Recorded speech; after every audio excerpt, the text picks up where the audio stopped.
Buenos días muchachos, bienvenidos a este nuevo año escolar 2021-2022. Quienes hablan su profesora Ángela Paredes, quien este año se encargará del área de matemáticas y que además será profesora guía de tercer año A. Bienvenidos y que este año sea de provecho para todos, que Madre Carmen me les bendiga y Papá Dios derrame sobre ustedes abundantes gracias y bendiciones. En este primer lapso vamos a trabajar números reales, vamos a trabajar potenciación y vamos a trabajar teorema de Pitágoras e inecuaciones. Vamos entonces a prepararnos para comenzar con el primer tema del lapso. Ok, nuestro primer tema entonces es números reales o el conjunto de los números reales.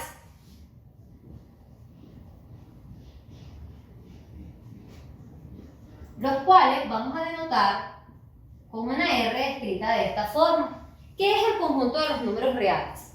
Como ya ustedes vienen viendo desde primaria, el conjunto de los números reales está conformado por una serie de subconjuntos con los cuales trabajamos desde que estamos en preescolar hasta que terminamos nuestra vida y Dios decide que ya no estemos en el plano terrenal. Pero en el conjunto de los números reales, nosotros iniciamos con un primer subconjunto que para su momento era el conjunto de los números naturales. Esta N que está acá simboliza el conjunto de los números naturales. El hombre, en su necesidad de ampliar y de poder describir algunas situaciones de la vida diaria, se ve en la necesidad de ampliar este conjunto y parte de allí un nuevo conjunto que es el conjunto de los números enteros, siendo entonces el conjunto de los números naturales subconjunto de los números enteros. Cuando nosotros hablamos del conjunto de los números naturales, iniciamos desde el 0 y nos extendemos hasta un número n positivo. Mientras que cuando hablamos del conjunto de los números enteros, además vamos a tener el 0 que va a dividir a mi subconjunto y vamos a tener un número que va hacia la derecha, hacia un n positivo, y vamos a tener números que vienen hacia la izquierda, hacia un n negativo. Tanto en los conjuntos naturales como en el conjunto entero, los números tienen como decimales el 0. Es decir, que los puedo escribir en forma de fracciones, pero que son fracciones enteras, es decir, exactamente divisible el numerador entre denominador, raíces, pero que son raíces cuadradas o raíces cúbicas exactas, es decir, que existe un número que elevado al cuadrado o elevado al cubo me va a dar el número que está acá. Para los números enteros negativos, que los vamos a designar con z menos, no existe raíz cuadrada, mientras que sí existe raíz cúbica. Y z positivo trata o comprende todos los números naturales. Si yo tengo z asterisco, indica que es el conjunto de los números enteros sin tomar el 0. Es decir, que este numerito no pertenece a este subconjunto. Estos tres que están acá son subconjuntos de z.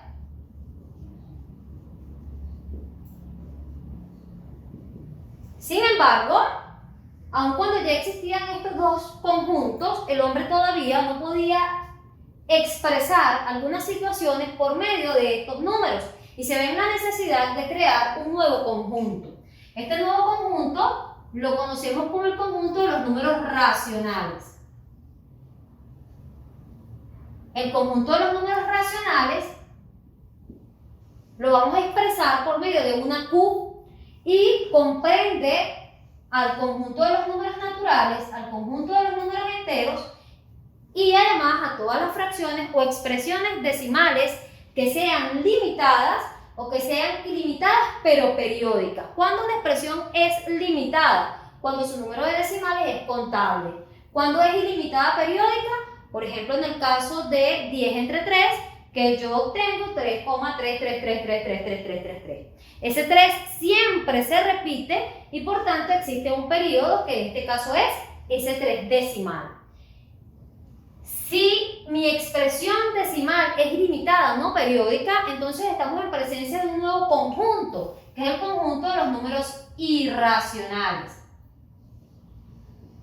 El conjunto de los números irracionales, como aparece en la teoría enviada por la plataforma, está conformado solamente por aquellas expresiones decimales no periódicas y que además son ilimitadas. Un ejemplo de un número irracional es el número pi, el cual tiene infinidad de decimales y además no existe periodicidad en ninguno de ellos. Razón de que pi no tenga periodicidad es que pi pertenece a la molécula de ADN del ser humano y por tanto el ser humano no existe en dos seres humanos, un ADN igual. Puede existir hasta un 99% de compatibilidad, pero existe un 1% que lo hace diferente.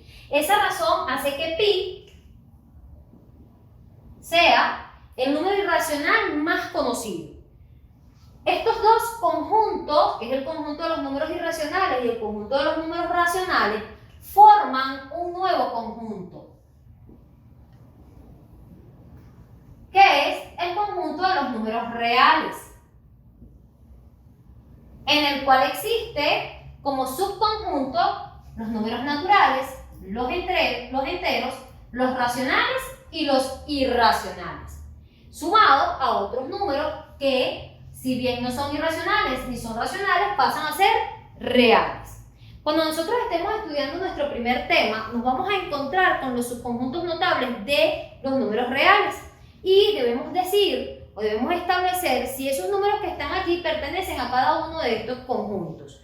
Para poder establecer si existe o no ese número dentro del conjunto, debo recordar cuál es la definición de cada uno de los subconjuntos que conforman el conjunto de los números reales. Esas definiciones están dadas en plataforma. Es importante leer, es importante analizar, copiar, internalizar para poder aplicar. ¿Ok? Veamos entonces el primer cuadro. Ok, entonces tengo este cuadro donde me dan una serie de números expresados ya sea en el conjunto de los números naturales, enteros, racionales, irracionales o reales. Y haciendo uso de los símbolos pertenece o no pertenece, debo rellenar o completar mi cuadro.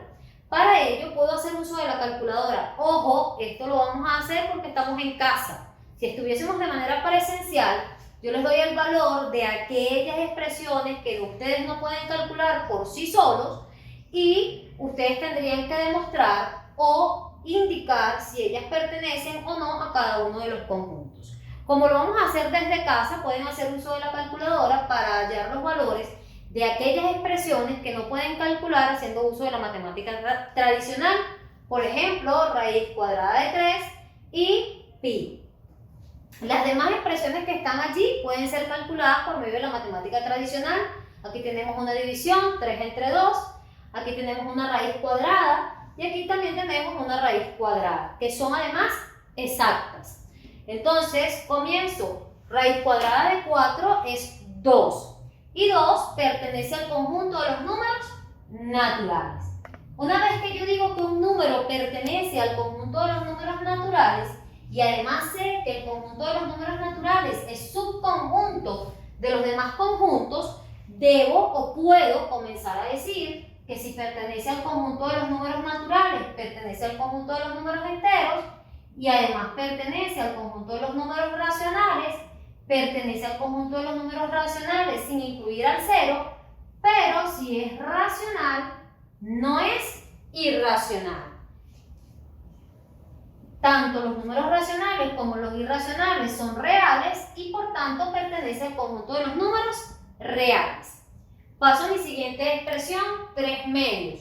Al dividir 3 entre 2 obtengo 1,5. Número de decimales, exactamente 1. Por tanto es una expresión decimal limitada. ¿Es natural? No. Entonces digo que no pertenece al conjunto de los números naturales. ¿Es entero? No. No pertenece al conjunto de los números enteros. ¿Es racional? Sí. ¿Es racional sin incluir al cero? Sí. Pero si es racional, no es irracional. ¿Y es real? Sí. Busco, calculo, hallo el valor de la raíz cúbica de 3, la raíz cuadrada de 3. 1.7351 y nos vamos por allí. Número de decimales finitos. Y si su número de decimales es finito, entonces no es irracional. Pero comienzo, ¿es natural? No. ¿Es entero? No. ¿Es racional? Sí. ¿Es racional sin tomar el cero? Sí. ¿Es irracional? No. ¿Es real? Sí. Paso a mi siguiente número, pi. Pi es el ejemplo universal de los números irracionales y por tanto lo escribo aquí como único número racional universal y si es irracional es real. Pero al pertenecer al conjunto de los números irracionales, puedo afirmar que no pertenece a ningún otro subconjunto de los números reales. El cero es natural, el gran dilema mundial sobre los números. ¿Es el cero un número natural? No, el cero es neutro. Sin embargo, la mayoría de los autores afirman que el cero es un número natural. Y por tanto, siguiendo esto, yo digo que el cero es natural. La mayoría de los autores indican que es un número natural. Sin embargo, la filosofía de los números establece que el cero es neutro. Si es natural es entero, si es entero es racional. Pero cuando llego a este, me dice que son los racionales sin tomar al cero. Entonces no pertenece.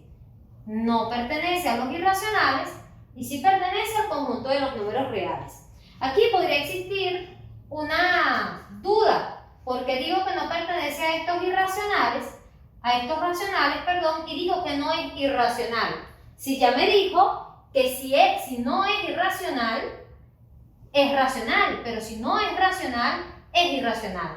Debo ver que él pertenece al conjunto de los números racionales, pero no pertenece a este subconjunto porque ese asterisco como exponente del conjunto de los números racionales quiere decir que son todos los números distintos de cero, es decir, todo el conjunto de los números racionales sin tomar al cero.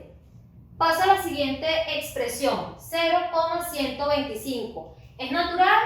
No. ¿Es entero? No. ¿Es racional? Sí. ¿Es racional sin tomar al cero? Sí. ¿Es irracional? No. ¿Es real? Sí. Profe, me acaba de decir que si es cero, no pertenece a este subconjunto. Tomemos en cuenta que la definición dice que si es cero. Este número que está acá está muy cerca del cero porque la décima me establece que es 1, pero no es exactamente 0. Es decir, existe una milésima que es 0,125. Existen 125 milésimas que me lo hacen distinto de 0. Por tanto, pertenece al conjunto de los números racionales sin tomar al 0. Cuando digo sin tomar al 0 es el 0 como tal. ¿Ok? Pasamos al siguiente número, 1,333 periódico. Decíamos cuando estábamos definiendo los números irracionales que eran las expresiones decimales ilimitadas no periódicas, las que íbamos a incluir dentro del conjunto de los números irracionales. Pero si hay periodicidad en uno de sus decimales, entonces ese número es racional. Lo escribimos entonces, natural, no es natural, no es entero, racional, racional, no es irracional y si es real. Y el último, determinamos la raíz cuadrada de 16, exactamente 4, es natural, si es natural es entero, si es entero es racional, si es distinto de 0, pertenece al conjunto de los números racionales sin tomar al 0, no es irracional y si es real. Cuando estén rellenando este cuadro, tics, todos los números van a pertenecer al conjunto de los números reales, en este caso. ¿Los números reales ya representan todos los números que existen? No. Todavía falta un conjunto que está por fuera del conjunto de los números reales, que es el conjunto de los números complejos. El conjunto de los números complejos los vemos en cuarto año, nos falta un poquito para llegar allá, y terminan de complementar el mundo de los números. Ese número que a muchos nos agrada y a otros les desagrada, pero del cual debemos enamorarnos porque forma parte de nuestro día a día. Ahora bien, una vez que nosotros conocemos esto, que es la primera parte de nuestro tema de los números reales, ¿esto qué me permite? Saber cuándo estoy trabajando con un número natural, cuándo estoy trabajando con un número entero, cuando estoy trabajando con un número racional, cuando el número que estoy trabajando es irracional y cuando mi número es real. Además, me permite saber que cada uno de estos conjuntos que podemos estudiar por separado son subconjuntos del conjunto de los números reales, que viene a ser nuestro tema principal en tercer año. ¿Qué debemos saber? Por conocimientos previos nosotros aprendimos a sumar, restar, multiplicar y dividir con números naturales y con números decimales. Esos números decimales nosotros los podemos expresar acá por medio de un número real. Es decir, que yo puedo sumar raíces transformando estas raíces en números decimales. Yo puedo sumar con un irracional transformando este irracional en un número decimal. Y puedo sumar racionales y irracionales con números naturales o enteros. Además, por conocimientos previos desde cuarto grado, aprendimos a aproximar. La aproximación es el proceso que permite llevar un número que tiene demasiados decimales a uno más cercano. Ese más cercano puede ser la décima, la centésima, la milésima, la 10 milésima, la 100 milésima, la millonésima o cualquier otro. Sin embargo, como el proceso que lleva la aproximación es expresar un número muy grande en uno que sea más fácil tanto de leer como de escribir, siempre trabajamos como mayor decimal la 10 milésima. Matemática de sexto grado nos enseñó hasta la millonésima. Esos conocimientos básicos y además es cultura general. Debo saber qué nombre representa o qué nombre recibe cada número que se encuentra en una posición decimal. Sin embargo, cuando nosotros estamos en el día a día, trabajamos siempre hasta la centésima. Si nosotros vemos, por ejemplo, lo más reciente, que es la reconversión monetaria, hablamos de céntimos. Y el céntimo es la centésima. Una forma de nosotros poder expresar números de una forma más pequeña con solo dos decimales, es decir, centésima. Matemática se utiliza en todo y los decimales también. Es por eso que en este tema además vamos a trabajar operaciones básicas con números reales y además aproximación de resultados de esas operaciones, ya sea a la décima, centésima, milésima o 10 milésima. Trabajando la milésima y la 10 milésima por cultura general y para tener ese conocimiento para la vida. Comencemos entonces a trabajar con la aproximación. Si recordamos, la aproximación no es más que expresar un número que contiene muchos decimales en uno más pequeño con hasta 4 decimales. Cuando nosotros trabajábamos el cartel de valores por allá en sexto grado, nosotros voy a trabajar con un entero igual a 0. Yo digo que 0,213.436 millonésimas. Cada uno de esos números que están acá, a la derecha de la coma, recibe un nombre.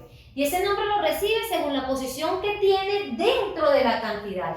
Y este primer decimal recibe el nombre de décima, este centésima, milésima, 10 milésima, 100 milésima y millonésima. ¿Cómo sé yo que ese es el nombre que recibe? Tics para la vida. Divido entre 10, de allí viene décima. Divido entre 100, de allí viene centésima. Divido entre 1000, de allí viene milésima. Divido entre 10.000, 10 milésima. Divido entre 100.000, 100 milésima. Y divido entre 1.000.000, millonésima. Si yo recuerdo que este primero lo divido entre 10, es décima, 100 centésima, 1000 milésima, 10.000, 10 milésimas, 100.000, 100 milésimas, 1.000.000 millonésima. Eso me va a permitir que cuando mi profesor o la guía establezca que voy a aproximar a alguno de estos valores que están aquí u órdenes, yo pueda saber cuál es el orden al que me lo están pidiendo hacer. Ahora bien, ¿qué condiciones cumple la aproximación? Nosotros vamos a conseguir en cualquier libro que me hablan de una aproximación por defecto y por exceso.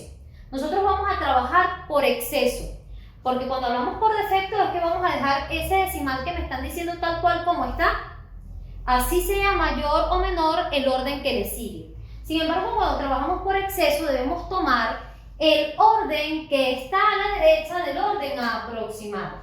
Es decir, si yo tengo el número 34,987 y me piden aproximar a la centésima, yo voy a ubicar mi centésima en ese número. Décima, centésima, este que está acá. Y voy a ver, a analizar cómo es el número que se encuentra a la derecha de mi centésima. Si ese número es menor que 5, mi centésima permanece igual. Pero si ese número que está a la derecha es mayor o igual a 5, mi centésima se aumenta en 1.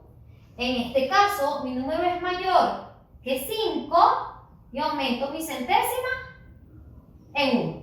Y aproximé mi centésima al orden, aproximé mi cantidad al orden indicado. Y lo hice por exceso. Si el número a aproximar, en este caso, es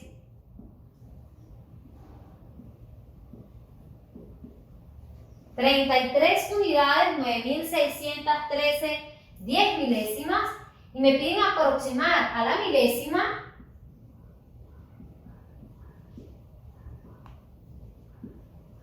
ubico la milésima, décima, centésima, milésima.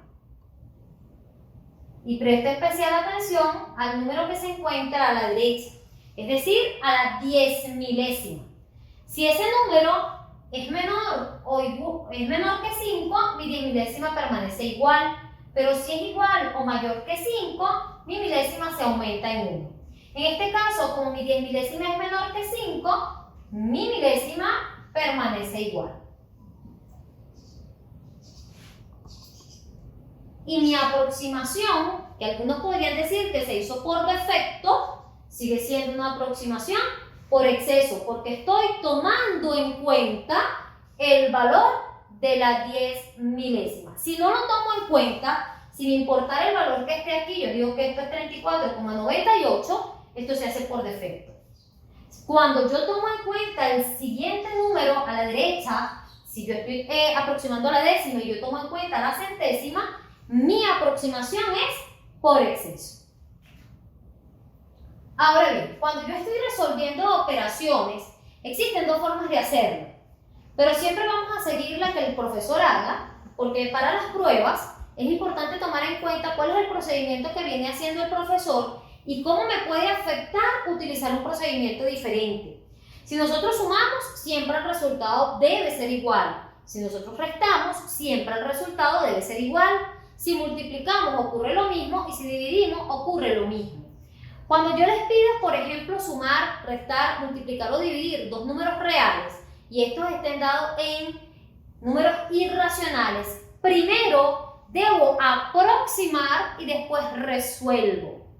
Porque si yo les pido que usted me resuelva pi por raíz de 5 y usted utiliza todos los decimales que tienen estos números, pues la multiplicación va a ser demasiado extensa. Ahora, si mi operación es pi por raíz de 5 aproximado a la centésima, busco el valor de pi, busco el valor de la raíz cuadrada de 5, aproximo a la centésima y multiplico.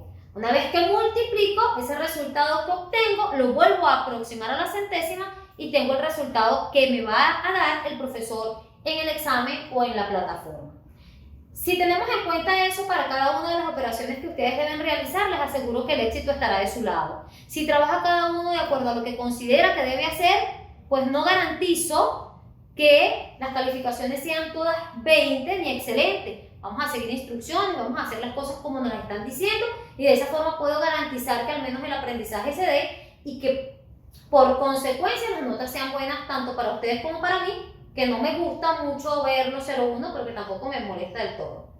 Entonces vamos a ver cuáles son las operaciones y cómo se realizan operaciones con números reales. Ok, dadas estas expresiones, vamos entonces a sumar pi más raíz de 3 menos raíz cuadrada de 5 y ese resultado lo debemos aproximar a la milésima. Tomando los valores que tengo acá, aproximo primero a la milésima y después sumo y resto. Pi es igual a 3,14, 15, 92, 654. Milésima 1. 100 milésima 5. Por exceso sería 3,148. Vamos con raíz cuadrada de 3, que es igual a 1,73, 20, 50, 808. Milésima 2. 100 milésima 0. Entonces esto sería 1,732. Aproximado a la milésima. Y finalmente, raíz cuadrada de 5, que es igual a 2,23, 60, 67, 97, 8. Milésima 6. 100 milésima 0. Sería entonces 2,236. Establezco mi operación. Sería 3 más 142 milésimas más una unidad, 732 milésimas, menos 2 unidades, 236 milésimas. Ordeno de forma vertical. Como tengo una operación combinada, tengo sumas y restas, resuelvo primero esto. Tengo entonces 3, 142 milésimas, más una unidad, 732 milésimas. Sumo, 2 más 2, 4, 4 más 3, 7, 1 más 7, 8 y 3 más 1, 4. Una vez que tengo el resultado de la primera operación, resto lo que me piden allí, serían 4 unidades, 874 milésimas, menos 2 unidades, 236 milésimas. Resto, 14 menos 6, 8, 6 menos 3, 3, 8 menos 2, 6 y 4 menos 2, 2. Y de esta forma obtengo un resultado ya aproximado a la milésima. Repito, si vamos a sumar o restar, aproximamos primero al orden indicado y seguidamente resuelvo la suma o la resta. Si me piden realizar una multiplicación, voy a trabajar con esto que está acá. Y me piden resolver 9 cuartos por 1,7351 10 milésimas.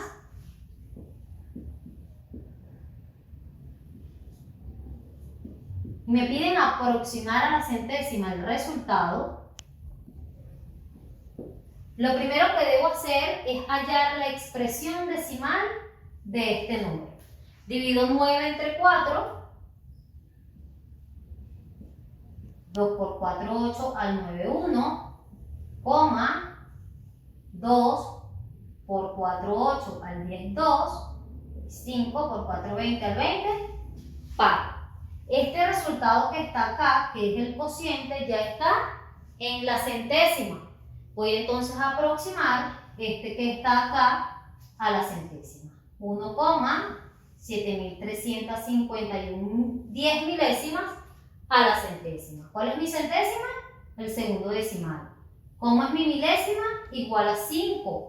Aumenta en 1 la centésima y me queda 1,74. Resuelvo entonces 2,25 centésimas por 1,74 centésimas. Matemática cuarto grado. Resuelvo entonces 4 por 5, 20. 4 por 2, 8 y 2 que llevo 10, 4 por 2, 8 y una que llevo 9, 7 por 5, 35, 7 por 2, 14 y 3, 17, 7 por 2, 14 y una que llevo 15. 1 por 5, 5. 1 por 2, 2. Y 1 por 2, 2. Sumo mis resultados parciales. 0, 0 más 5, 5. 9, 16, 21. Llevo 2. 7 más 2, 9 y 3. Número de decimales, los cuento. 1, 2, 3 y 4. 1, 2, 3 y 4. Como mi resultado debe estar aproximado a la centésima, este resultado que está dado en 10 milésimas lo aproximo. 3,9150 milésimas, que es, 10 milésimas, que es aproximadamente ¿cuánto? Esta es mi centésima, mi milésima es igual a 5, entonces eso es aproximadamente 3,92. Y ese sería el resultado que usted debe colocar en la prueba. Y finalmente sería una división. En este caso la división viene dada por dos fracciones. En la plataforma la división está dada igual por números decimales. En el caso de que sean números decimales, eso es matemática de cuarto, quinto y sexto grado. Voy a resolver una con fracciones y después puedo resolver esta entre una fracción que sea un poco sencilla. Me piden entonces resolver un quinto entre 2 séptimos. Un quinto entre 2 séptimos. Y debo aproximar a la centésima.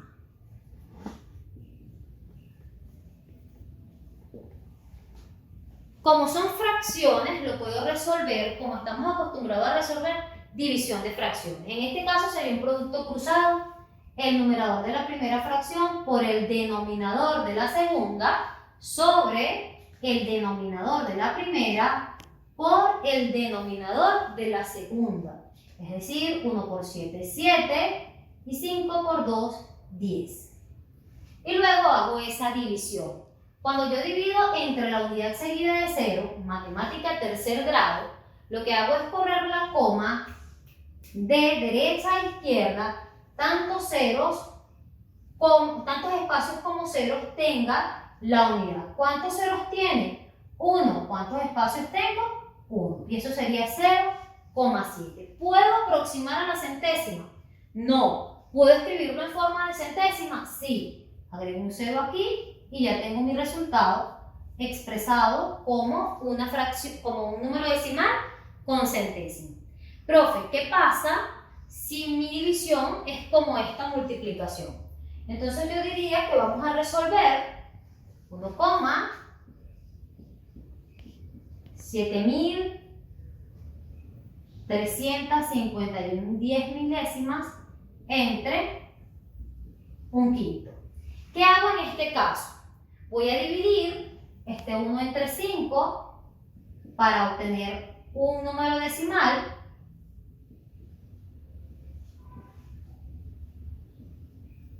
Y obtengo 0,2. Y este que está acá lo aproximo a la centésima.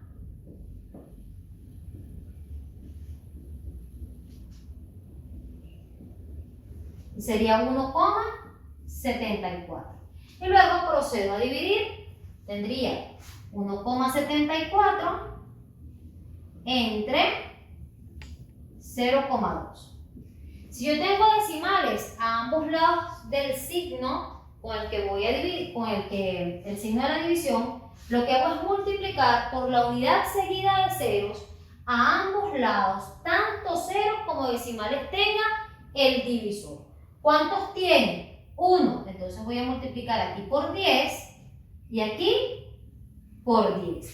¿Cuál es la finalidad? Eliminar la coma. En este caso me quedaría 17,4 y en este me queda 2. Procedo a dividir. Número que multiplicado por 2 me da 17 y se aproxima 8. 8 por 2, 16. Al 17, 1. Cuando yo bajo o tomo mi primer decimal, agrego coma acá. Luego 7 por 2, 14 y al 14 bajo. Y mi resultado sería 8,7. ¿Cómo lo expreso en forma de centésima? 8,70.